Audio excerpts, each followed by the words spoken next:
Hello नमस्ते सबैजनालाई। सबैजना आराम हुनुहुन्छ? आई होप सबैजना आराम हुन्छ। आज म के देखाउँदैछु है त, हामी युएईमा बस्छु।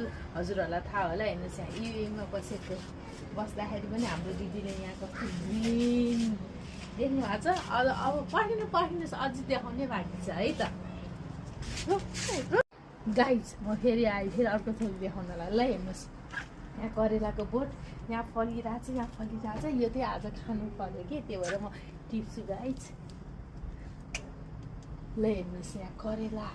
युएईमा के अरे भन्नै आएन गाइज मलाई, गरे के हुँदैन। हेर्नुहोस् त यहाँ करेला मैले टिपेँ, अझै यहाँ दुईवटा छ, यो चाहिँ पछि हो गाइज। अनि यहाँ हेर्नुहोस् यो भेन्टा हो, भेन्टा बेगन देख्न सक्नुहुन्छ। यहाँ यो के हो गाइस, हामी नेपालीलाई मनपर्ने फर्सीको मुन्टा देख्नुहुन्छ। यहाँ लौका, यो चाहिँ फुलेको छैन, देख कस्तो मजाले फर्स्टा। अनि यो चाहिँ भेन्टा हेर्नुहोस्, यहाँ फुलिरहेछ। त्यहाँबाट म्यान जाउँ, यहाँ फुलिरहेको छ, देख्न सक्नुहुन्छ। यो हाम्रो दिदीको करेसाबारी हो, प्रतीक्षा दिदीको, हेर्न सक्नुहुन्छ गाइस। करेला खान